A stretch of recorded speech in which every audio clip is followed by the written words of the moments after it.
Continuamos con nuestro estudio del panorama bíblico de la unidad y estamos ahora en las enseñanzas del apóstol Pablo. Hemos visto ya lo que enseña en la epístola a los Efesios, el capítulo 2, y en los primeros versículos del capítulo 4, con los elementos básicos de la unidad. Hoy pasamos a la segunda parte del capítulo 4, los versículos del 7 al 16. Y hablaremos de la diversidad, que es la otra cara de la moneda, de la unidad. La iglesia es una y diversa al mismo tiempo. Ambas son verdades enseñadas en las Escrituras, especialmente por el apóstol Pablo. Este es un tema un poco difícil de asimilar por los cristianos, porque hemos tenido la tendencia de identificar unidad con uniformidad. La iglesia es una, pero no uniforme. ¿Y en qué consiste lo que Pablo enseña aquí? Bueno, primero habla de que hay diversidad de líderes, siervos líderes. Hay ahora una tendencia en el mundo eclesiástico de subrayar lo que estos versículos dicen aquí, especialmente el versículo 12, los famosos 5 ministerios, y se identifica una iglesia verdadera si tiene los 5 ministerios y una que no, si no los tiene. Y se coloca como en orden jerárquico, como que si el orden en que aparecen ahí en el versículo 12 fuera un orden jerárquico, del más importante al menos importante, del que tiene el poder, la autoridad y el mando, a los que solo hacen el trabajo. De ahí viene todo el movimiento apostólico y profético que conocemos hoy. Bueno, no parece ser eso lo que enseña estos textos. El dador de los líderes diversos es el mismo, es el Señor Jesús. Estos líderes eran diferentes, sí, unos de otros en sus talentos naturales, en su personalidad, en su formación para el ministerio, en sus dones espirituales, en su vocación específica, ¿eh? Pero a todos los había unido el Señor, el mismo Señor, a unos con otros, y juntos contribuían al crecimiento, al desarrollo, al progreso del Evangelio y del pueblo de Dios. No creo que debamos nosotros hablar de una jerarquía del liderazgo. Es una diversidad horizontal, digo, en este caso. Ya el tema del fundamento de los apóstoles y los profetas, Pablo lo menciona en el capítulo 2, en el versículo 20, que es el que ya está puesto y ya está hecho.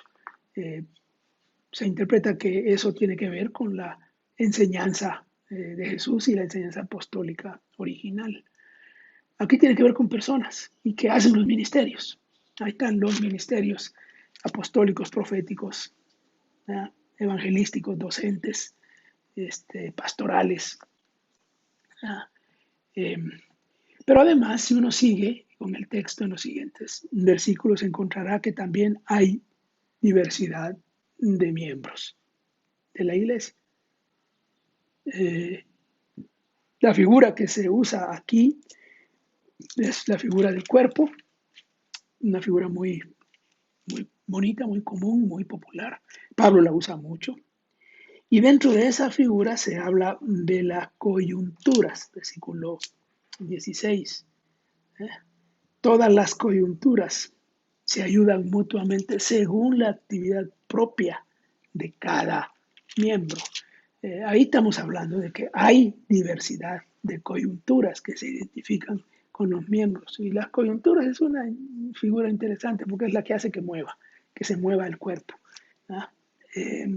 La figura del cuerpo, que es uno y diverso, Pablo la desarrolla mucho más allá en 1 Corintios 12, en relación con los dones espirituales.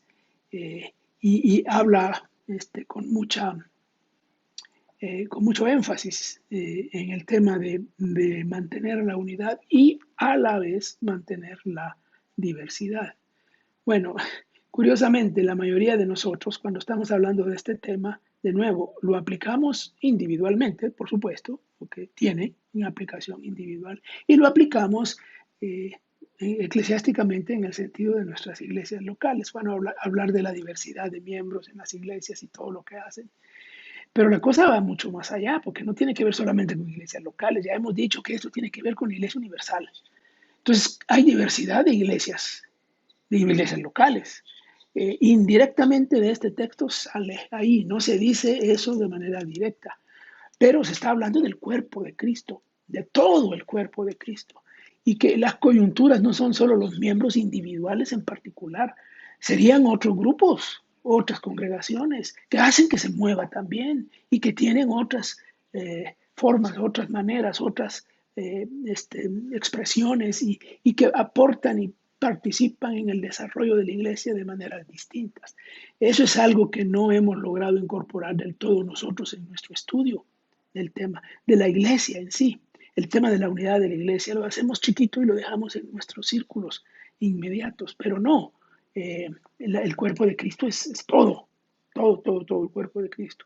Y claro, son miembros individuales en todos lados, pero también son miembros corporativos en todos lados. Eh, son iglesias que van desarrollándose, ¿no?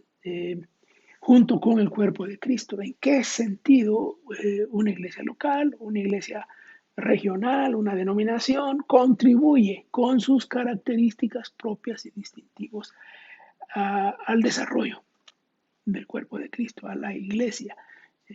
¿Será que alguna iglesia tiene un aporte que otra iglesia no tiene? Hoy se habla mucho, por ejemplo, de las diferencias entre iglesias pentecostales e iglesias no pentecostales, el énfasis de las iglesias pentecostales en el Espíritu Santo, porque las iglesias históricas tradicionales como que no habían hecho el énfasis que se necesitaba. Bueno, que nos están ayudando con eso, esas iglesias. Se dice que las iglesias históricas son conocedoras de las escrituras y que aportan a la iglesia universal por el lado de la enseñanza bíblica. ¿Será? ¿Será así? ¿Será eso?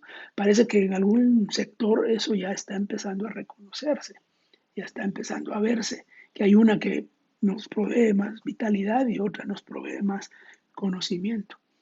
Y en el tema de las relaciones también, vamos creciendo. Gracias a Dios hay un poco de crecimiento. Hemos hablado de problemas, sí, pero también hay buenas cosas, buenos ejemplos que podríamos citar también. Pero bueno, dejamos ahí este estudio del apóstol Pablo en Efesios, el capítulo 4.